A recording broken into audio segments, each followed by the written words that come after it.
Hello friends, welcome to Sanjay kitchen. நம்ம இன்னைக்கு என்ன பார்க்க போகிறோம்னா சில்லி ஷ்ரிம்ப் பார்க்க போகிறோம். சைனீஸ் ஸ்டைல் கிடையாது, கொஞ்சம் சிம்பிளாக இந்தியன் ஸ்டைலில் பார்க்க போகிறோம். அதுக்கு தேவையான பொருள் பார்க்கலாம் வாங்க.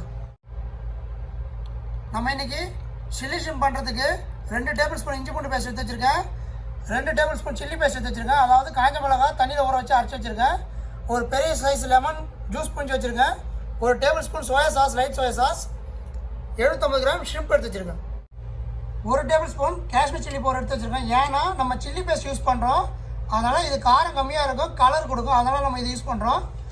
1 டீஸ்பூன் பெப்பர் பவுடர் எடுத்து வச்சுருக்கோம், 3 டேபிள் ஸ்பூன் சோள மாவு எடுத்து வச்சுருக்கோம், 1 டேபிள் ஸ்பூன் மைதா எடுத்து வச்சுருக்கோம், தேவையான அளவு உப்பு. தாளிப்புக்கு 1 டீஸ்பூன் சோம்பு எடுத்து வச்சுருக்கேன், இடித்த பச்சை மிளகாய் 1, கருவேப்பிலை, இடித்த பூண்டு 1. நம்ம இப்போ மிக்ஸ் பண்ணிடலாம் வாங்க.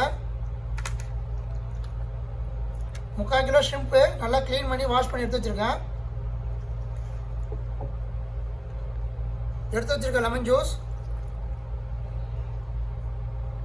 சோயா சாஸ், சில்லி பேஸ்ட், இஞ்சி பூண்டு பேஸ்ட், காஷ்மீர் சில்லி பவுடர்,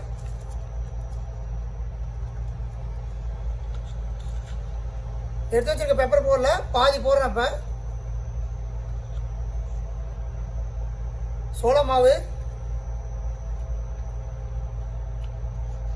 மைதா, உப்பு தேவையான அளவு. நல்லா மிக்ஸ் பண்ணிங்க. மிக்ஸ் பண்ணிவிட்டு ஒரு 20லேருந்து ஒரு 30 நிமிஷம் ஊற வச்சுங்க. அப்போ தான் நல்லாயிருக்கும், ஃப்ரை பண்ணும்போது காரஞ்சாரமாக இருக்கும். நம்ம மேரினேட் பண்ண ஷ்ரிம்ப்பு நல்லா ஊறிச்சு. வாங்க இப்போ ஃப்ரை பண்ணிடலாம். போது தனித்தனியாக போடுங்க, அப்போ தான் நல்லாயிருக்கும் ஃப்ரை பண்ணதுக்கப்புறம் கிறிஸ்பியாக.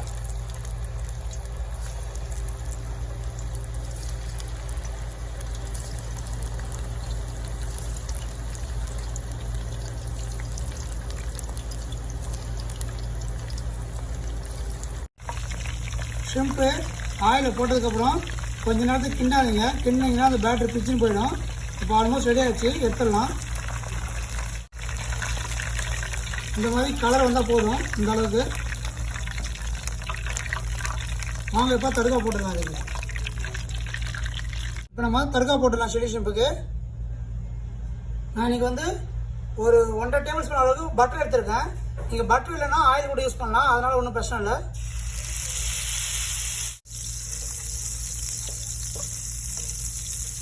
பட்டர் நல்லா மெல்ட் ஆனதுக்கப்புறம் எடுத்து வச்சுக்கிற சோம்பு லைட்டாக பொரிஞ்சதுக்கப்புறம் இடித்த பூண்டு,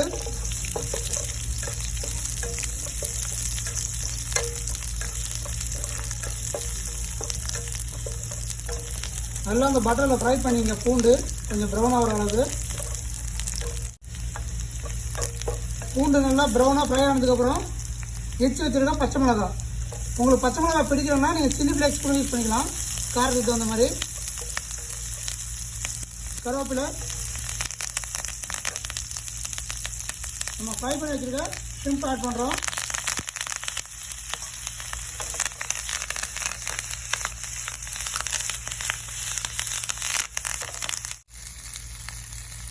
நம்ம எடுத்து வச்சுருக்க மீதி பெப்பர் போடுறேன், மேலே அப்படியே லைட் ஆட் பண்ணிங்க.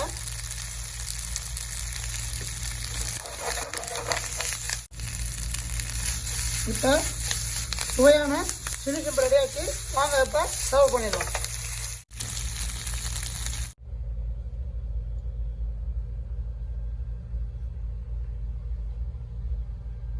இன்றைக்கி நம்ம பார்த்தது வந்து சில்லி ஷ்ரிம்ப் நல்லா வந்திருக்கு. இதே மாதிரி நீங்கள் வீட்டில் ட்ரை பண்ணி பாருங்கள், எப்படி வருதுன்னு கமெண்ட் பண்ணுங்கள். இதில் வந்து ஒரு முக்கியமான ஒரு விஷயம் என்னென்னா, ஆயில் கொஞ்சம் சூடு அதிகமாக இருக்கணும், அப்போ தான் ஃப்ரை பண்ணும்போது கிறிஸ்பியாக இருக்கும். இல்லைன்னா கொஞ்சம் ஷ்ரிம்ப் வந்து சாஃப்ட் ஆகிடும். லைக் பண்ணுங்கள், கமெண்ட் பண்ணுங்கள், சப்ஸ்கிரைப் பண்ணுங்கள். வேற ஒரு புது ரெசிபியோட மீண்டும் நான் வந்து உங்களை சந்திக்கிறேன்.